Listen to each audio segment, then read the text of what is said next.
Bonjour et bienvenue à tout le monde dans le podcast Un cancer, deux cœurs. Comme toujours, je suis accompagnée de mon conjoint Michel. On est en direct du Vietnam en ce moment. On est dans le taxi en direction de l'aéroport. Je vous laisse, Michel, vous souhaiter la bienvenue. Et bonjour tout le monde, la douce voix que vous venez d'entendre n'est d'autre que celle d'Isa. Aujourd'hui en plus c'est un jour spécial, c'est le jour de son anniversaire et on a décidé de vous faire l'intro du podcast de cette semaine en direction de l'aéroport justement. Et puis là on est sur l'île de Phu Quoc. On a pu visiter les belles plages, voilà, donc aujourd'hui c'est Isabelle la reine, elle fait ce qu'elle veut, elle me demande ce qu'elle veut. Et c'est moi qui tiens la carte de crédit quand même. Ouais, jusqu'à présent, on est vraiment chanceux.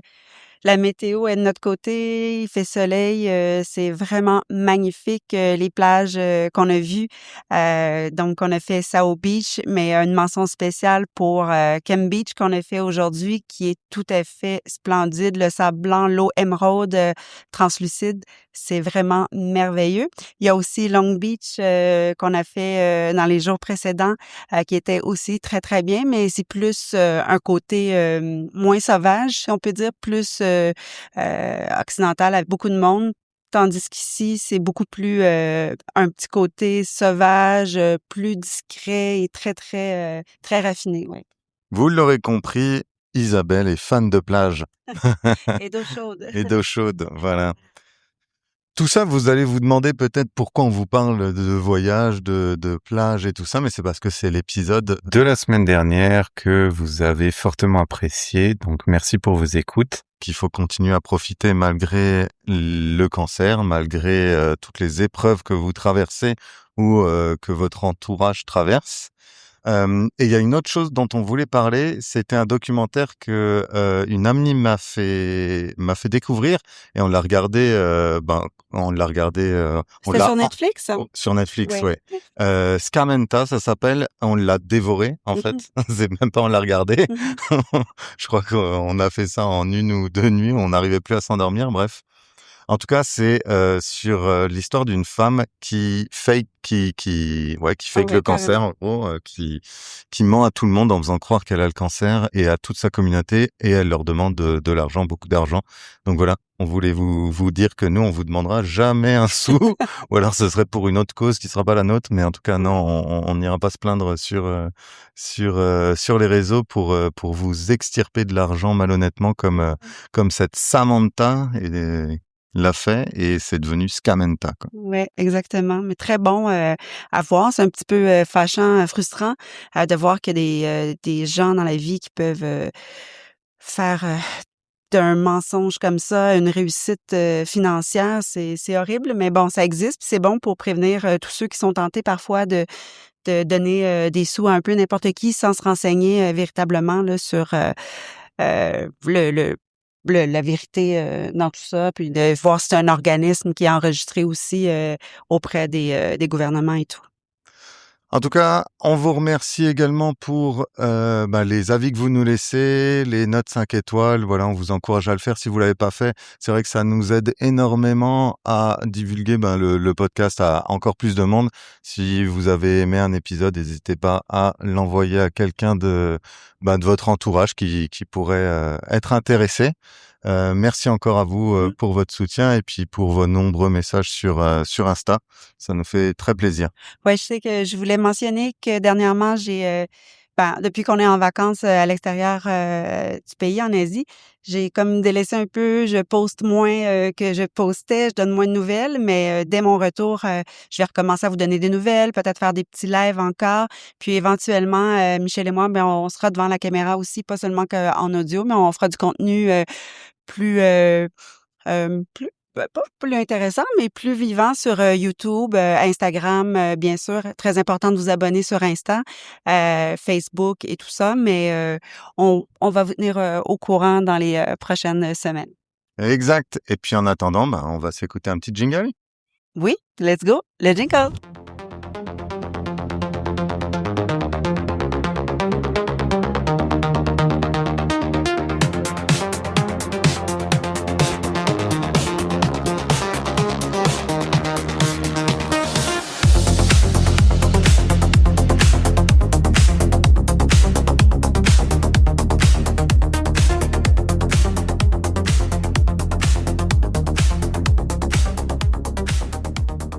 C'est parti pour le retrait du pansement. On arrache le pansement aujourd'hui. C'est ça qu'on fait. Comment ça s'est passé? Raconte-nous un petit peu, qu'est-ce que tu ressentais, justement avant? Est-ce que tu avais de l'anxiété un petit peu? Mais l'anxiété, pas vraiment. J'avais hâte que le médecin puisse voir l'état de la plaie, voir si la peau était belle, si ça semblait bien guérir. Donc, c'était ça plus mon inquiétude. J'étais seule à l'hôpital, toi tu étais au travail, Mmh. donc tu sais, c'était pas une procédure qui était hyper complexe. On s'entend, retirer un pansement, faire le nettoyage de la plaie, puis ensuite, ils remettaient un autre pansement.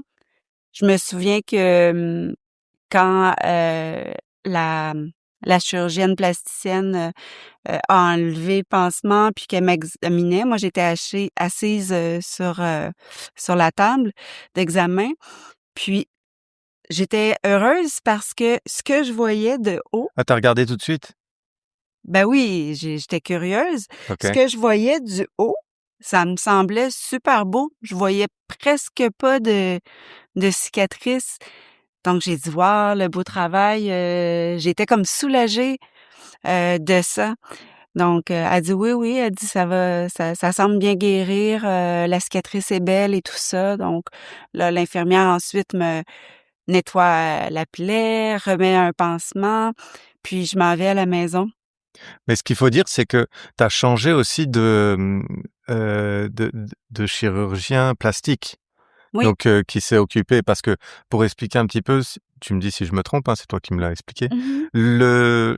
T'as le chirurgien oncologue qui vient retirer les parties cancéreuses Oui, et la chirurgienne plastique qui s'occupe de placer l'expanseur et de refaire. ou alors si vous avez une reconstruction immédiate, comme c'est pas mal de d'autres personnes, par exemple Mélanie là qu'on Oui, avait oui, oui. interviewé, c'était le cas.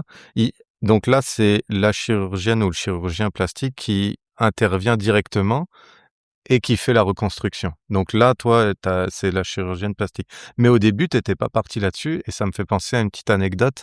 On était en voiture et tu me racontais que, ton premier rendez-vous avec le chirurgien plastique, ça s'était super mal passé Oui. et moi enfin c'est la première fois que je vis ça, hein, voilà. Et Mmh. j'avais trouvé ça mais complètement fou et j'avais Ouais. dit: «Non, tu peux pas continuer, faut que tu l'appelles» et je me rappelle, je t'avais un peu poussé, à rappeler et à dire, «Je veux changer de chirurgien» parce que tu étais arrivée et tu me dis: «Je comprends pas bien» parce que tu étais allée toute seule à ce rendez-vous-là Oui. et il savait pas quel sein il devait, opérer. Il savait pas s'il te refaisait, si tu avais une mastectomie totale, s'il devait te enfin, raconte un peu ça, tiens, c'était Ouais, ben, en fait, j'arrive dans le bureau, du plasticien, du chirurgien plasticien, puis, il me voit, il regarde le dossier et c'était comme moi, qui fournissait les réponses. Puis je trouvais ça complètement absurde. Il me dit: «OK, est-ce que tu sais s'il fait l'ablation de la tumeur seulement ou s'il fait une mastectomie totale?» Je dis: Je sais pas». J'ai dit: «C'est censé être décidé, bientôt ou être indiqué dans mon dossier, j'imagine». Il dit: «Est-ce que tu sais si, s'il garde le mamelon ou, enlève le mamelon?» J'ai dit: «Ben, il m'a dit qu'il conservait le mamelon», mais là, ça me faisait créer un doute, dans ma tête. Bref, je trouvais qu'ils étaient pas bien informés. Oui, ils sont surchargés, ils ont beaucoup de patients, mais c'est rien pour te mettre en confiance dans un contexte, pareil là de pré-chirurgie. Ensuite de ça, il m'examine, il fait des marques au crayon, sur ma poitrine et là, il me dit qu'est-ce qu'il va faire, dans le fond pour me donner, un sein, plus tard là qui va être, je sais pas comment dire, mais le plus naturel possible. Heu, reconstruire le sein. Ouais, ouais c'est ça. et là je lui ai dit: «Puis, l'autre que» parce que là, il parle seulement du sein gauche, il fait aucun dessin sur mon sein droit tout ça. Donc je lui dis: «Qu'est-ce qu'on fait avec l'autre?» Ben, il dit: «On fait pas d'opération sur, ton autre sein. Ton autre sein est bien, puis on va juste s'occuper du sein gauche, celui, qui va, où le cancer va être retiré». Là, c'est comme je bouillais à l'intérieur de moi parce que je connais plein de femmes, heu, qui ont eu une harmonisation avec leur sein qui avait eu l'ablation de la tumeur ou de la mastectomie. Donc, je comprenais absolument pas pourquoi lui, il ne voulait pas faire mon sein droit par la suite en même temps. Donc, j'étais comme complètement chamboulée. J'avais de la colère, de la tristesse. J'avais plein de questionnements. Puis je sentais que s- je pouvais pas lui poser davantage de questions parce qu'il avait l'air vraiment fermé. Il avait l'air vraiment pas très, très de bonne humeur, là. Je sais pas, comment allait sa journée, avant de me rencontrer, mais bon, il avait pas l'air très, très réceptif et il était même très expéditif. Donc ça s'est arrêté là, je suis retournée à la maison, puis là, c'est de là, où vient le d'où vient le commentaire de Michel là-dessus parce que oui, ça m'a Ben, moi, je pensais que c'était important que tu énervée. aies quelqu'un avec qui la discussion passe bien, ou tu Mmh. un feeling qui se passe bien. T'es pas peur de poser une question parce que tu te dis, il va me répondre quoi? Ouais. C'était ça un peu, quand tu m'as raconté ça, tu m'as dit: «Oh, il sait pas. Oh, il sait pas si c'est ça. Oh, il sait» et je me suis dit: «Waouh, c'est» alors, oui, comme tu dis, parfois ils ont beaucoup de travail et tout ça, mais là, pour toi, c'était important et je sentais que ça passait pas, donc je t'ai vraiment poussé à rappeler, Mmh. à avoir des réponses et entre-temps, je pense que ça t'a aidé à chercher et tu as trouvé, une autre chirurgienne, plastique qui est, on peut le dire, qui fait un travail, qui a fait un travail qui était, déjà, exceptionnel et après on est allé là-bas, on a fait des rendez-vous Ouais. aussi où j'ai pu t'accompagner et moi je trouvais qu'elle expliquait, vraiment super bien, qu'elle prenait le temps Oui. et tu as bien fait donc peut-être dire aux gens si jamais ça passe pas avec leur, Ah si. chirurgien, Clairement, si vous vous sentez pas confortable, avec, le chirurgien, qui prend votre cas en main, hésitez pas là, changez, demandez, allez au comité des usagers, de votre, centre hospitalier, puis demandez, d'avoir un nouveau chirurgien parce que si le courant passe pas, ça vous met pas en confiance, ça va vous stresser, c'est pas n'importe quoi là, c'est une chirurgie importante donc vous devez absolument là, en parler puis pas rester dans une situation inconfortable. C'est, ta nouvelle chirurgienne qui s'occupe de refermer donc, la cicatrice Mmh. et à l'hôpital, tout te semble beau Oui, depuis que tu et là, tu rentres à la maison oui, oui. et tu te J'entre à la dis: «Je vais jeter maison. un petit coup d'œil dans le Mais oui, miroir». mais oui et OK. donc c'est ça, je dis: «Ah ben là, tout est beau donc j'imagine, tu sais, ça dérange pas si j'enlève, le pansement, je vais le recoller par la suite, il y a aucun problème». Donc je m'installe devant le miroir et délicatement, je retire le pansement et là, l'horreur. J'ai été foudroyée par ce que j'ai vu parce que ce n'était pas du tout, ce à quoi je m'attendais. De ce que je voyais à partir de ma tête, de mes yeux, et ce que je vois face à moi dans le miroir, c'est pas du tout, du tout, du tout la même chose. J'avais des ecchymoses qui descendaient jusqu'au bas des côtes, hem, partout sur toute la largeur, du sein, là. Ça faisait comme un grand rectangle, puis il y avait du sang, il y avait toutes sortes de choses. Hem, le le L'image qui me choquait le plus, c'était de voir, bien sûr, il y a plus de mamelon, le sein est complètement à plat. Il y a juste comme une genre de petite bosse faux pli. En fait, ce qu'on voit à travers la peau, c'est l'expanseur qui est là, qui est pas gonflé, là, qui a peut-être 50 cc de solution saline à l'intérieur, donc ça fait comme, un pli là, c'est vraiment étrange là, c'est difficile à expliquer, mais la cicatrice, de voir la cicatrice qui traverse complètement le sein en plein centre, hem, ça aussi c'est spécial, C'est quoi le à pro voir puis c'est très foncé là, c'est du gros fil, qui on a peur quand on voit ça, on se dit: «Ben là, ça guérira jamais bien cette affaire-là, mmh ça va laisser une balafre, incroyable». parce que c'est vraiment des gros points, je sais pas comment dire ça, là, tu sais, c'est large, puis c'est vraiment pas joli, là, c'est pas, ça a pas l'air du travail de du travail de fée, là, Du mais gros fil de pêche pour les gros ah! poissons. Ah oui, oui, oui, non, c'est impressionnant, fait que ça a été un choc.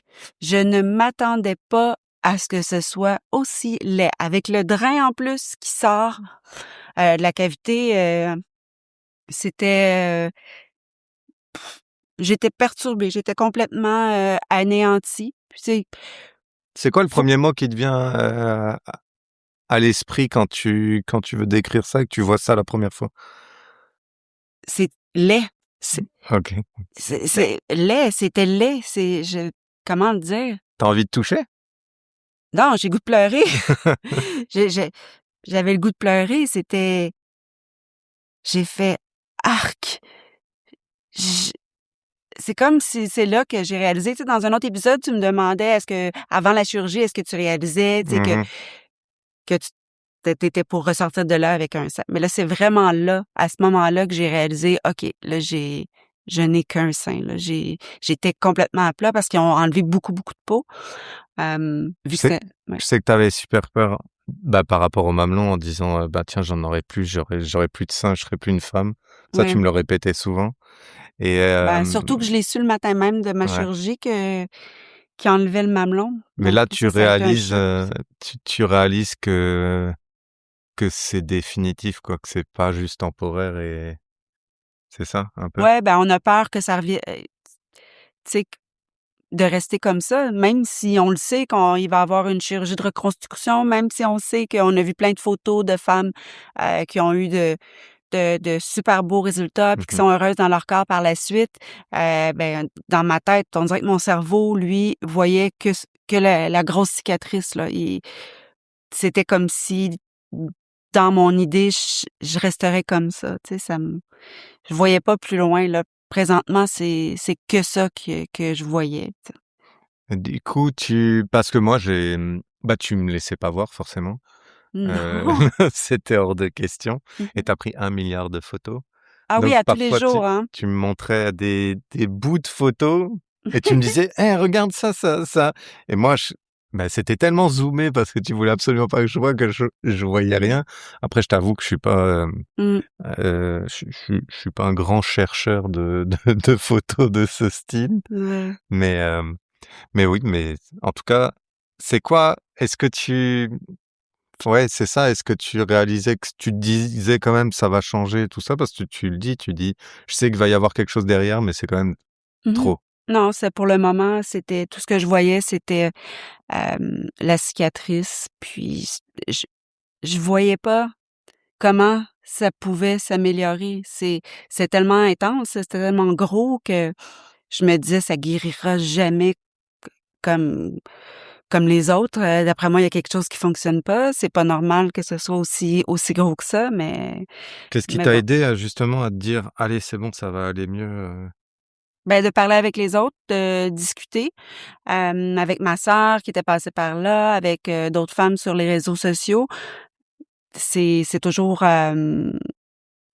rassurant. Je pense que, quand on est passé par là une fois, on est en mesure de bien accompagner, celles qui le vivent, au moment présent, donc oui, ça m'a aidé ça, beaucoup. Pour le drain, on en parle souvent, on rigole souvent là-dessus parce que, moi, c'était pas mon moment préféré de vider le drain, là. Mmh mh. Mais, honnêtement, là, comment t'as vécu ça, le drain, d'avoir un tuyau qui sort de ton corps? Bah, peut-être, tu peux réexpliquer, c'est quoi un drain, à quoi ça sert et Ben, le drap, enfin, il collecte, le sérum, qui est dans la cavité où, le sein est, retiré finalement. Le sang, qui s'accumule aussi est drainé par, principe de gravité dans une petite pochette en plastique. Donc, une poire là, en plastique. Vous, mmh. les Français, vous dites un redon. Donc, c'est ça, ça irrigue, tout liquide, puis on doit, vider ça, noter, le liquide qui est vidangé sur un petit feuillet qu'on nous donne à l'hôpital. Donc c'est bien important de tout inscrire parce que quand on voit notre, plasticienne, le suivi, se fait, à chaque semaine. elle vérifie les mesures et voit si si c'est normal ou pas, si c'est dans les normes. On vérifie aussi la couleur, tu sais, est-ce que au départ c'est rouge, rouge, rouge là, c'est pratiquement que du sang. Puis avec le temps, ce liquide-là va changer pour devenir un peu plus brunâtre, après jaunâtre. Puis c'est ça. C'est pas ce qu'il y a de plus joli là. Non. C'est à tous les jours, c'était pas un bonheur de faire ça là. Même moi, c'est mon corps, mais ça me dégoûtait un petit peu de toucher à ça, de devoir verser ça, puis de mesurer dans le.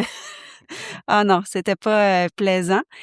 Au-delà de ça, c'est l'inconfort, tu sais, pour s'habiller, dormir. Ben là, il faut dormir, faut faire attention pour pas accrocher le drain. C'est sûr, dans nos activités du jour, je me souviens une fois, ça a Ah, tu fait l'as accroché dans ah! une poignée de porte. Ça avait fait tellement mal.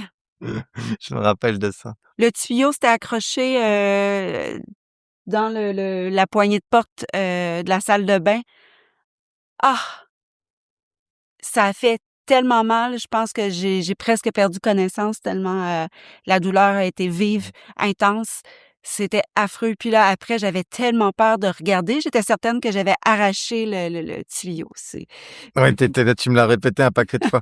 Et pourtant, je te disais tout le temps: «Attention à ton petit tuyau, attache-le ou fais un truc» et tu me Ah! disais: «Mais non, c'est tranquille et tout» et puis bang, je suis rentré un jour, tu m'as dit: «Horrible, je viens de l'arracher, regarde s'il est pas sorti» Ouais. et ça, c'était Ah non, j'ai détesté le drain. Je l'ai eu très longtemps, je l'ai eu, jusqu'au maximum qui est possible, en fait. mmh. Puis une journée, un remplissage, ma chirurgienne plasticienne m'a dit: «Non», elle dit: «Là, aujourd'hui, on t'enlève ça». Puis ma sœur m'avait toujours dit la journée que ils vont t'enlever le drain, mais tu sais, tu vas le savoir à l'avance parce que veux pas, le liquide, la quantité de liquide que tu vas recueillir à tous les jours, ça va diminuer jusqu'à ça atteigne tel nombre de cc. Puis là, à ton rendez-vous, elle dit bon, ben, on va l'enlever la semaine prochaine, par exemple. Mais dans mon cas, ça s'est fait comme ça. Et j'étais pas préparée. Ma sœur m'avait dit: «La journée que tu vas savoir, que le drain va être retiré, prends des Tylenol ou de l'acétaminophène, du Advil, ibuprofène pour au moins pas sentir de douleur». Parce qu'elle m'avait dit qu'elle, ça lui avait fait vraiment très, très mal. Elle dit: «C'est comme si, tout le corps voulait sortir par le petit trou. Mmh. Tout mon corps voulait sortir par le petit trou quand, ils m'ont enlevé le drain». Et oui, pour moi, j'ai eu de la chance. Parce que j'ai eu tellement de problèmes avec, ce fameux drain-là, j'ai fait comme un petit peu d'infection. À un moment donné, j'ai eu des antibiotiques, le sang s'écoulait, sur les côtés, en fait, de l'entrée, du tuyau. C'était pas très, très agréable, puis c'était surtout très douloureux à chaque petit mouvement que je faisais, comme, quand j'allais, dans la voiture, quand je m'assoyais, quand je me levais. Le tuyau, on dirait qu'il bougeait toujours, toujours à l'intérieur, donc c'était vraiment pas agréable. Puis, donc ça s'est fait, au rendez-vous qui était pas, prévu pour ça et aucune douleur, ça j'ai même pas senti. J'ai même pas senti. Elle a dit: «OK, compte jusqu'à 3», puis ça s'est fait comme ça, un soulagement. Les Et j'ai eu des larmes qui ont coulé, j'ai pleuré. C'était tellement un moment que j'attendais, autant que j'appréhendais, mais ça s'est bien passé. Une délivrance totale. Je me souviens encore, quand je suis allée, au stationnement pour, aller à ma voiture, je me suis assise, puis j'ai repleuré encore, j'ai appelé ma sœur tout de suite, puis ah! Tellement c'était long, tu le cherchais encore par réflexe? Oui! Ah oui, mais ça, suite à ça, faut le dire, là, parce que drain égale on ne peut pas prendre une douche, là. Ah, bah, voilà, c'était ma prochaine Ah! question.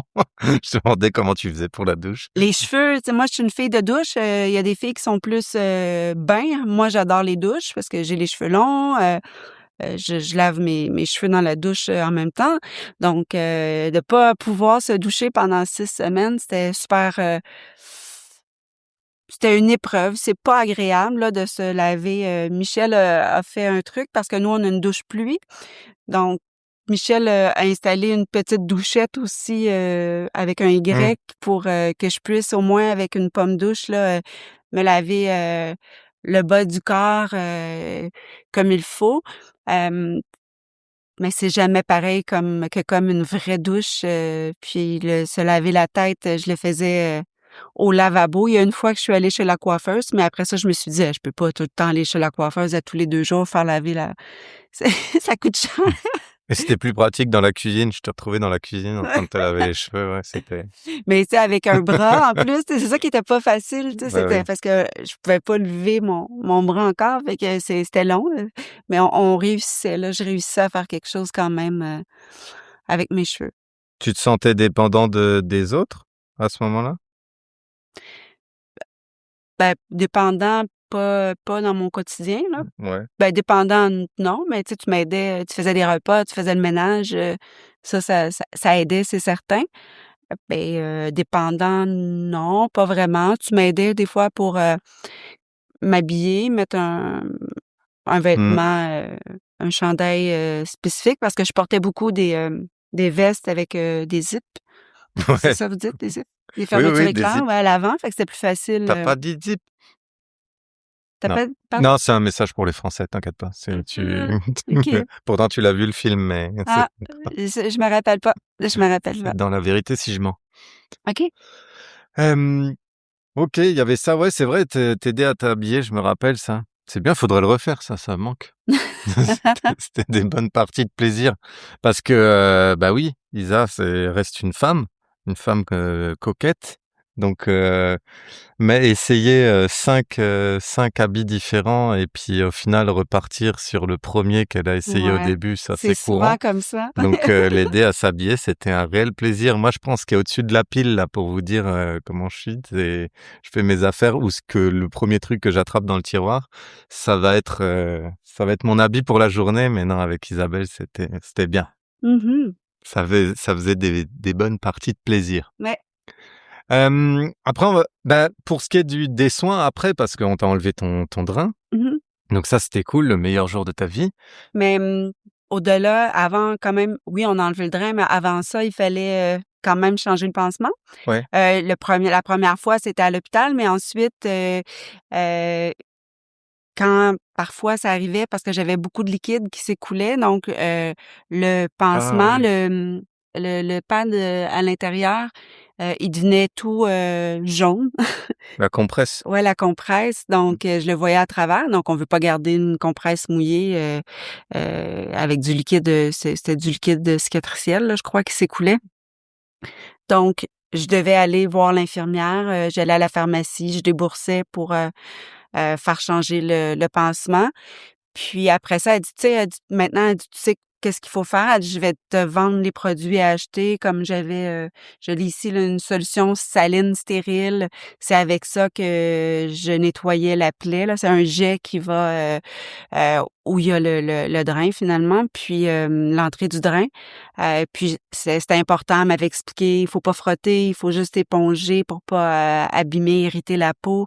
Donc j'ai tout acheté, puis je le faisais, moi-même. À chaque fois, ça faisait du mal où il y avait le drain, là. Comme je le disais tantôt, ce drain-là, je l'ai détesté, détesté. Aussitôt que ça bougeait de 1 millimètre, c'est comme si, on m'entrait un je sais pas comment dire, un pic à brochette, dans le corps, là. C'était vraiment pas agréable. Mais ça, je le faisais moi-même, Mmh. puis je me suis trouvée bonne de le faire parce que moi, c'est pas un truc, je serais pas infirmière jamais, je serais pas, médecin. J'ai comme dédain un peu pas du sang, mais des plaies, je trouve pas ça, non.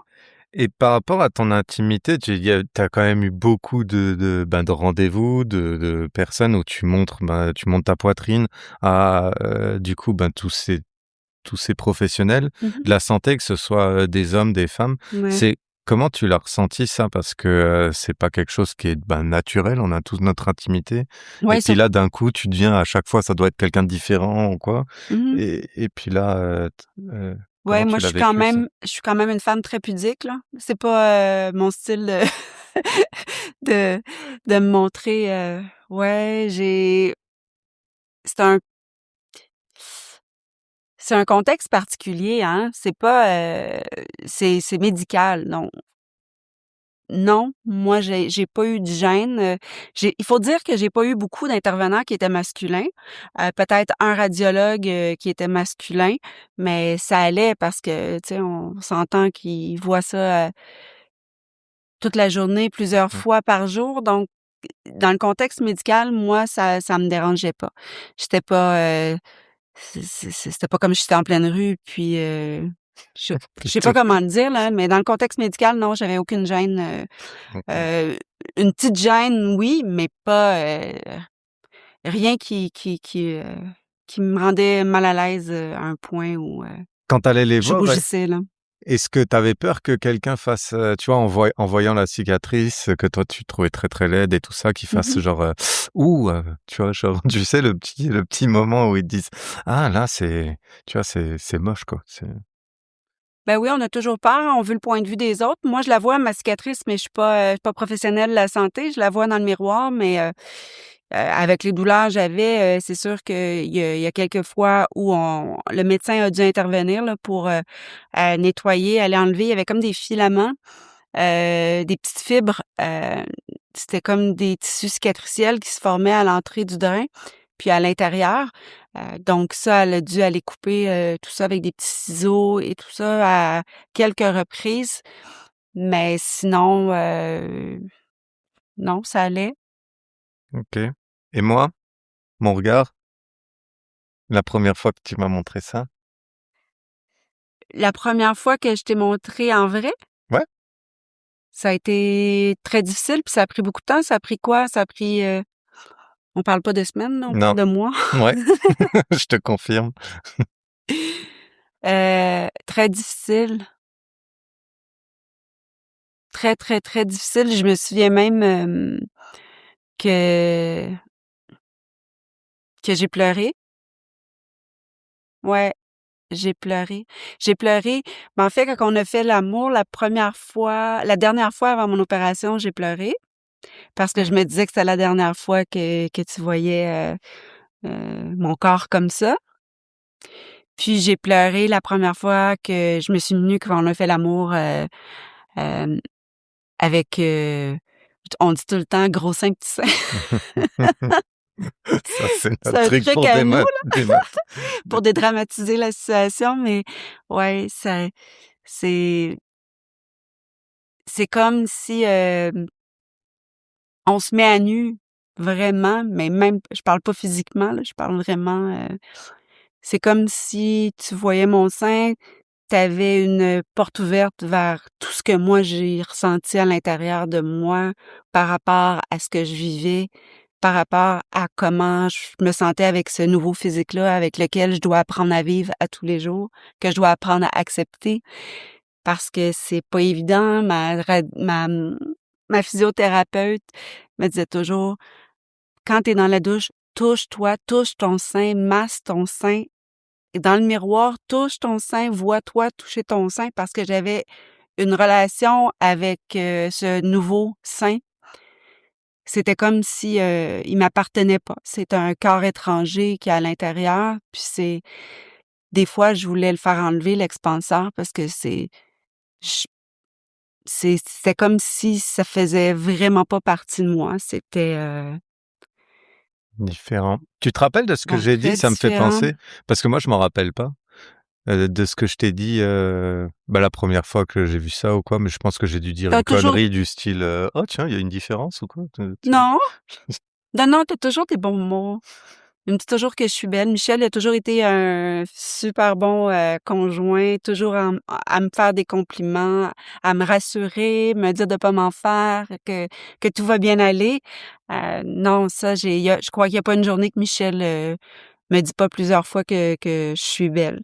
Puis c'était comme ça avant, puis ça a pas changé, maintenant. tu C'est chou! toujours, mais c'est toi qui es chou! Oui. C'est important quand on a la chance d'avoir un conjoint qui nous, supporte, puis qui nous apporte beaucoup de bonheur comme ça dans des moments difficiles, dans des épreuves. Je sais que c'est pas toutes les femmes qui ont cette chance-là, mais moi je la réalise puis je c'est c'est un très beau cadeau. En tout cas, ça nous aide beaucoup dans le quotidien d'avoir quelqu'un de fort à côté de nous. Est-ce que Qu'est-ce que t'aimerais ou t'aurais aimé qu'on te dise pour te préparer un peu à ce moment-là? Est-ce que t'aurais aimé qu'il t'en parle un peu plus en te disant ouais, ça va pas être beau, mais vous en faites pas, ça c'est les premières impressions parce qu'après ben une chirurgie, il y a beaucoup d'échymoses et puis après ça va aller mieux. Qu'est-ce que Oui, toi tu dirais tiens à une femme qui va vivre ça bientôt? Voilà. ben moi je pense Vas-y. que je suis une nature curieuse. J'ai été voir plein de photos, j'ai été voir plein de documentation à Internet ou honnêtement, j'ai pris des photos tous les jours. Moi, j'ai dit, je vais faire une série avec ça un jour ou parce que ce que je voyais sur les réseaux, sur l'internet, ben pour moi, ça faisait pas de sens. Ça avait pas, c'était plus beau ce que je voyais sur internet que en réalité ce que Ouais, mais moi c'est je comme au prenais comme McDo, photo. hein. Tu sais, les photos, elles sont toujours bien au McDo et puis quand tu ouvres la boîte, le sandwich, il a pas la même tronche. Mais quelle comparaison! Mais bon, ouais, puis ça, je veux vraiment vous le partager. Tu sais, là, on parle, on est seulement au micro, mais il va y avoir du visuel, bientôt, on espère Mmh. et j'ai hâte de pouvoir justement sur, Insta où je pense que ça va être peut-être le meilleur, peut-être Michel tu pourrais me dire c'est lequel des réseaux est le mieux pour ça, qui va nous permettre de pouvoir partager des photos?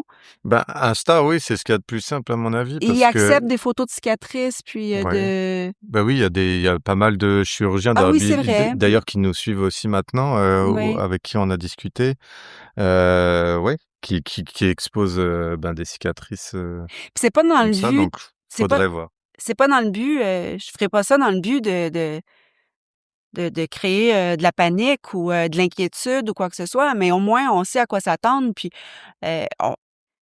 c'est la preuve, tu sais, de l'évolution. Je prenais des photos, pratiquement tous les jours.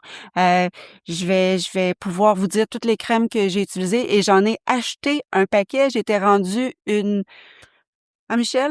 Mon Dieu, on n'a plus de place dans la salle de bain. J'étais Mmh, acheteuse compulsive de toutes les crèmes, mmh. possibles qu'on nous disait d'acheter sur TikTok, sur Instagram, sur Facebook. Je les ai toutes achetées, toutes essayées.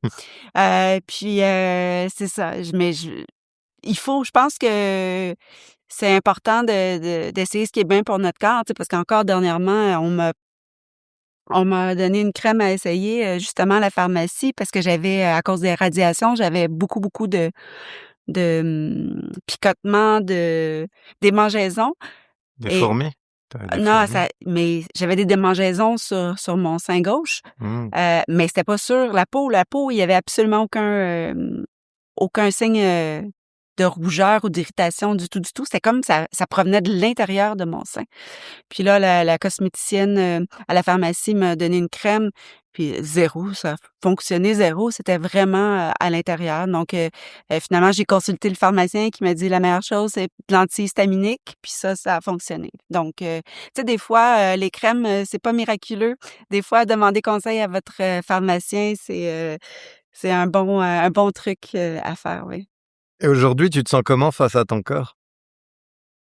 Ben là, j'ai hâte, de faire retirer ce ballon-là parce que c'est dur, tu le sais, tu y touches, c'est pas agréable. Ma peau est très, très, très étirée à cause de la radiothérapie, ça n'a pas pris d'expansion comme on croyait.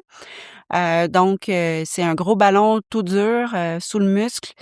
Puis c'est pas confortable. Je porte toujours pas de soutien-gorge je porte seulement que des petites, camisoles ou, des trucs, sans armature évidemment.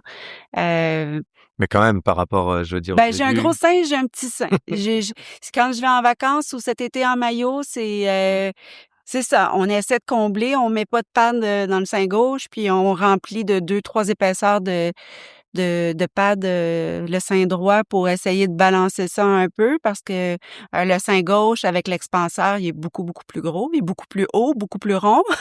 Donc il faut équilibrer ça. Puis oui, je cacherai pas que ça m'énerve, mais tu sais après tu dis: «On vit pas pour les autres là, on fait, quand je suis en maillot puis que ou je fais de la plongée ou quoi que ce soit, heu, le regard des autres, c'est secondaire, mais si j'ai une soirée ou quelque chose puis que je dois me mettre belle puis avoir une belle robe, un décolleté, ben, c'est sûr que là, c'est plus, problématique. Heu, mais Mais tu trouves des solutions quand ouais, même, j'ai vu, tu construisais des petits, moi, je découpais des des soutiens-gorge, que tu faisais et j'achetais des tout. soutiens-gorge, pas très dispendieux, disons. Puis mais qui avait un gros, Coussinet? coussinet à l'intérieur, puis là, je découpais le coussinet, puis là, je le mettais à l'intérieur de la pochette d'un soutien-gorge que j'aimais, tu sais, qui était donc ouais, on trouve des petites façons comme ça de se débrouiller pour, arriver à ce qu'on souhaite comme résultat, mais ouais, il faut user d'imagination. Mmh. Ouais. Mais c'est toujours, important. Il faut que tu prennes du temps de faire ça. Moi, je trouvais que c'était, que c'était bien et puis, on l'a dit dans pas mal de choses, continuer à sortir, faut pas rester à la maison Mmh. cloîtré, pour ça et puis le regard des autres, au bout d'un moment, je pense que on on s'en fiche un peu, quoi. Oui. Enfin, moi, j'ai pas changé la façon dont je te regarde, en tout cas, j'ai Mmh. pas l'impression Non. et puis, et par contre, pour la cicatrice, pour revenir dessus, moi, je suis tellement content que tu une chirurgienne qui aille bien parce que le travail qu'elle a fait, c'est fou, on la voit quasi pas là. Mmh. C'est vraiment une fine ligne là, ce que tu as Mais aujourd'hui comparé à au début là, quand tu m'as remontré des photos par après, des premières fois où tu as découvert ta ouais. cicatrice, c'est fou quoi, c'est Mais le jour et la nuit, ça guérit bien quoi, non? on doit être réaliste par contre comme, docteur, Homais, a dit, c'est que il faut pas s'attendre au même résultat sur une peau qui a été, irradiée donc Mmh, hem, peut-être qu'à ma prochaine, chirurgie le mois prochain pour la reconstruction, la peau réagira pas de la même façon parce que, avec la radiothérapie, ça affecte énormément les tissus puis on me dit de ne pas m'attendre à ce que ce soit un résultat aussi, aussi beau. Fait que ça, c'est sûr que ça me fait peur un peu parce que là, j'étais tellement heureuse que ce soit presque invisible, que ça ait super mmh. bien guéri. Tu sais, j'en ai pris tellement soin aussi, il faut dire, là, tous les jours, je massais ma cicatrice, je mettais de la crème, 3 fois par jour, des crèmes différentes aussi qui avaient des fonctions différentes. On en reparlera, à un autre épisode des soins, justement pour, les cicatrices et la radiothérapie. Mais oui, ça me fait peur, mais on va le savoir bientôt là. Je vais vous donner, tous les détails quand je vais avoir ma chirurgie, puis aussi le après, puis les soins, comment ça guérit. Je vais continuer à prendre des photos aussi pour pouvoir, vous les partager plus tard. Ça, c'est certain. On va conclure l'épisode d'aujourd'hui ici. C'était, intéressant de parler, ce qu'était cicatrice, regard, appréhension, peur, colère Mmh. et au final, voilà, hein, tu restes toujours aussi belle, donc ça, y a pas de Merci. problème Mmh. et puis, comme d'habitude, je vais laisser les derniers mots à Isa. Oui, un petit mot, de la fin. Je crois que, ça ne vaut pas la peine de détester notre corps, parce qu'on a un cancer. Le détester, je parle plus du cancer là, pas notre corps. Peut-être qu'on aime mieux notre corps après la chirurgie. C'est juste qu'on est différentes, mais avec les semaines, qui passent, les mois, on réussit à s'accepter, puis à nouveau de s'aimer. Ici, on a un cancer, mais on reste 2 cœurs à le combattre. Donc, prenez soin de vous. À plusieurs, on va s'en sortir. Bye. Bye tout le monde.